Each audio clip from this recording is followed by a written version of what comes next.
Happy Monday. There has been so much going on. And of course, because that's the space or the season that we are in for so much going on for this year, for so much going on for this summer, for this space, for this layer. And it had me thinking about our manifesting and how we are always manifesting. And I think about being a little kid and seeing something for the first time and learning about it. And if you can think back to being a younger person, which you probably can, think back to some space where you saw something or noticed or something came to you for your first time. And usually by the time we start to understand how the world is happening to us, through us, things have already been going for so long in this mixed matched way that it seems really confusing to try to get an understanding of it, like jumping in halfway. It's like you're jumping in the middle of the game and it's like, wait, what already happened? What have I got? What have I lost? Who am I? And I was thinking, I was drawing this image, like our brain. When you think about being a brand new baby and our neuropathways, how they begin creating and developing. And our neuropathways are the magnetic parts of us that are always reaching out into the everybody else, everything else, to bring us what we are a match to. And that's a match to it if it feels good or if it feels bad, because the universe doesn't have a judgment on how you feel. It just responds to what you feel. You are the one. It's like a big pot of soup and you're putting your ingredients in. Except your brain is the soup. That's where you're putting all the ingredients. And that smell that comes out, those are your feelings. So when you put these ingredients in, because of how you've lived, because of what you've lived, usually most of those ingredients already have a line. I feel this way about onions. I feel this way about garlic. I feel this way about money. I feel this way about health. And so sometimes when we have them all going in that pot at the same time, it's hard to tell. Onions good or bad? Garlic good or bad? Have I too much salt? It's a little hard to tell from there. And I think that that's why, for me, my biggest mission is always helping us understand our invisible self. It's bigger than our body. No matter how big or little our body is, our invisible self is bigger. And that part of ourself is doing so much more for us, through us, seemingly to us, but we do have a way to adjust it. The same way that when we're, back in the day when our radio had the dial and you had to get into it with the, you had to go 92.0, 0.1, 0.2. You had to get there to 0.3. And when you were in that off decibel, it was like a little staticky. And that's how you start to soften those pathways and see, whoa, when I think about onions, I think about problems. I think about it's not going to work out. I think about mama always said. But when I think about garlic, we know what garlic does. Garlic. So how can I align my inner world to feel more about onion like I already do about garlic? Sometimes we can do this inner observation and decide to change our mind. We can just decide, that's not that relevant. I think I'm going to let that go. But then there are some things that have a real hold in our body. They've given us an experience. Maybe they've landed an experience in our body. And it feels like the same as, okay, if I change my mind, I guess I can just fly. And this is where it's so tricky and fun. And this is why your inner child being tuned up and loved and nurtured and healed and listened to by you is important. Because if you aren't willing to be a little playful, you're going to find rigidity. And rigidity feels uncomfortable in our creation space. It feels like we can't do something. And that creates a ricochet of our inner world, our shadow, and our ego. No, bad, stupid, not good, not for me. You know, and that's not really what we want. That's what we thought. That's how we've protected ourselves. But that's not really what we want. So it's when we're able to slow down in all of these moments and put everything in their own lane. My easiest way of talking about this is with body manifesting. Food is its own category. Body is her own category. Movement is its own category. And all of those can sort of enhance each other, but on their own, they all get to be stable through me. And once I started doing that, my body changed without other change. For me to sit inside of my body and let it change by changing my mind was the biggest, loudest, most provocative, electromagnetic evidence I could have never asked for. I would have never asked for that. I just wanted to stop the depression. I just needed to feel like maybe I could stay here. And in return, all of those softening of all of those lanes, all of those thought forms, all of those neural pathways inside of my body, the ones that kept saying I wasn't good enough, the ones that kept saying I wasn't worthy and this world sucked and it would never be better for me and this was it. Like it or leave it. I was choosing leave it. You know, all of those very active thought forms started to soften. And I just decided, what if I just accepted me and tried to love me no matter what? Tried to love me in spite of this, in spite of me. Even though that was very far. And I remember my teacher saying, we will learn self-love. And I literally was like, you do know I don't even like this person, right?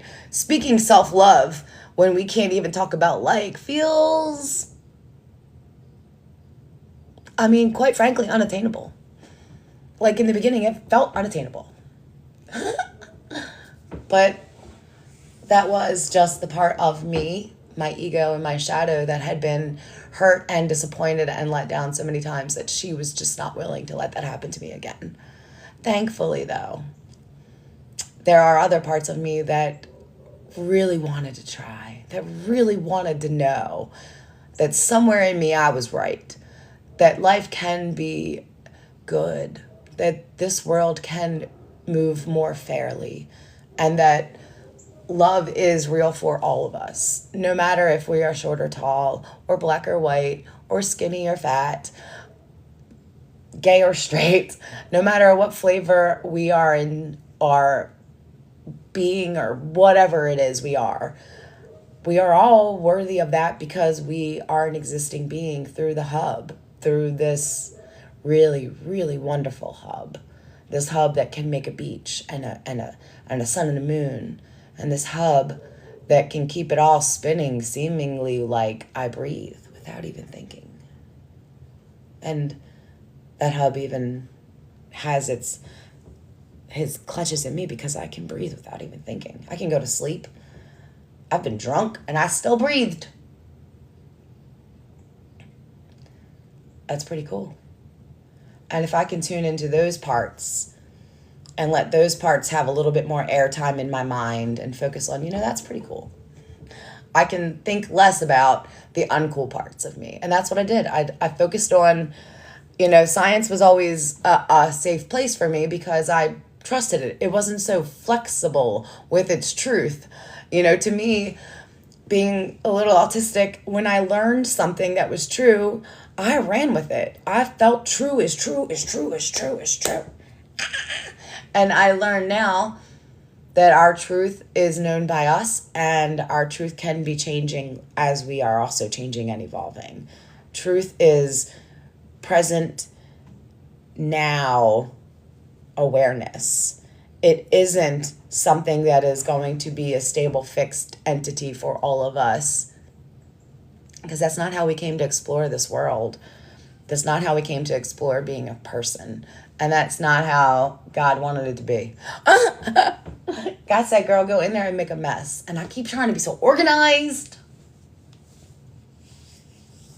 So anyway, when you're thinking in your mind today and you're going in the mind and when you're thinking down the path of this isn't going to work out, God, I fucking hate this, FML, any of those thoughts, know that in your brain, those pathways are highlighting and magnetizing and getting stronger.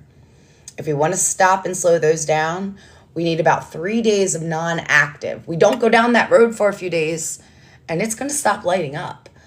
And those first couple of days, it's awkward. It's literally like putting your shoes on the wrong feet and trying to walk a different way. But that is the hardest part of the work with your manifesting creation. Letting yourself be in your mind and see a thought and be like, well, no, I'm going to pause because I'm not into that. You know, I'm tired of walking down the road of this sucks for me. I'm tired of walking down the road of this won't work out. I'm tired of walking down the road to here I go again. I'm just going to stop walking down that road. I'm going to sit my ass right here and see what happens if I stop going down that road. And when we can stop doing that in our mind for a couple of days, when we set up on purpose distractions, the imagination vacation, it's my favorite for this. When you spend a few days being so on point with your thought energy and not letting yourself, it's like letting your little ones, you're taking them to the beach and you don't want them to go too far. You're around a campfire and you don't want to let them get too close to the fire. You got to be with you for a few days as best you can. This gets easier and easier and easier as anything you practice. And you'll see a new idea will become activated. You'll be able to think in your brain, in your feelings, a little bit differently.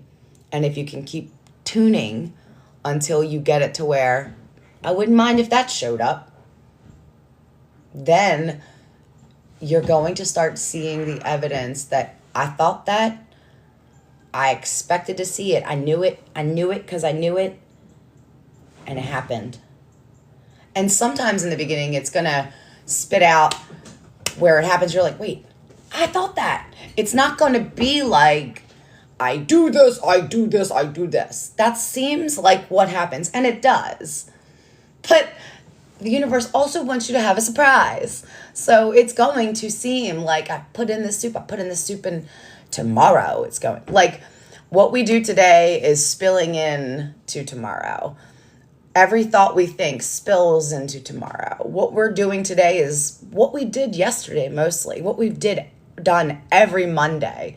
What we've done every early spring Monday.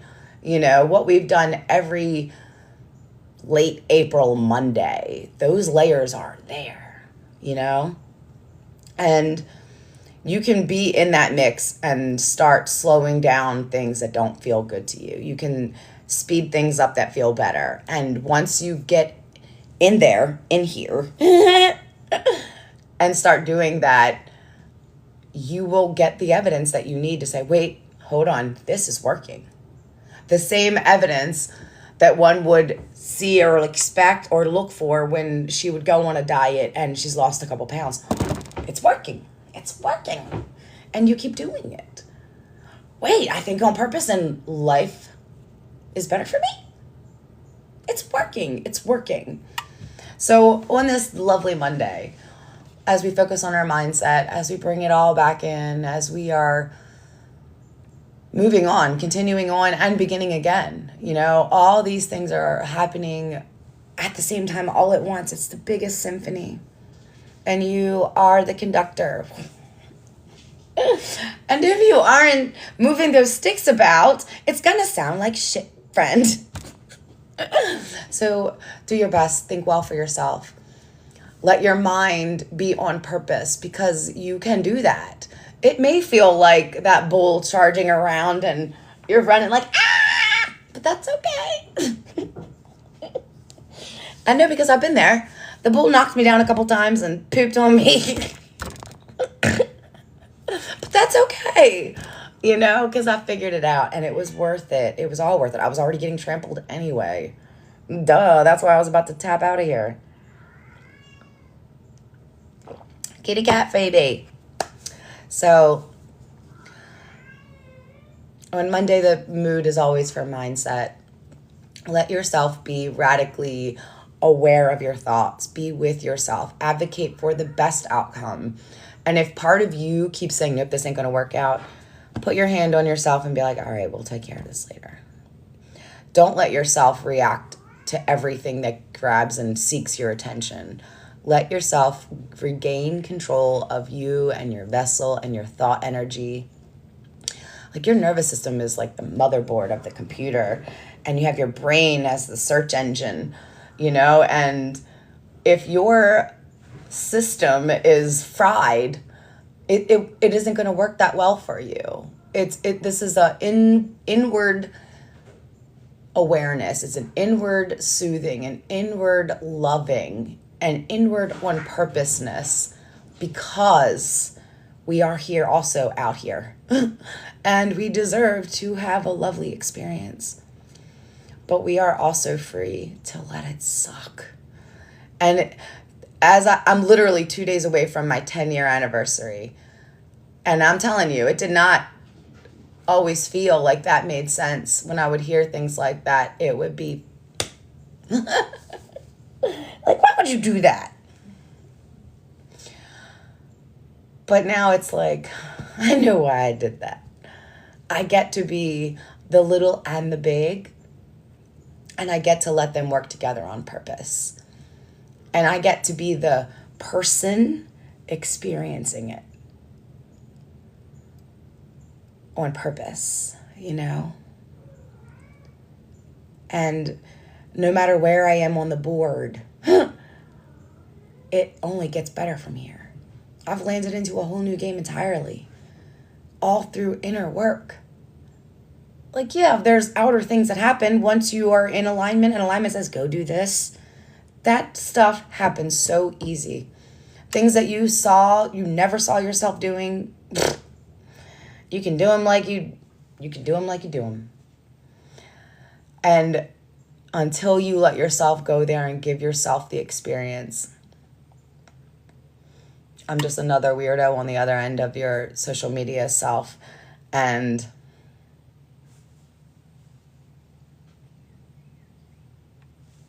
But maybe you would. Maybe you will today. I think I've started so many random things on a random Tuesday.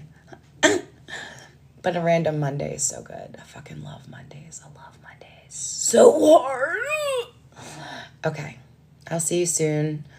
I'm working on our housing crisis today, and I'm excited that I will find more good news for us.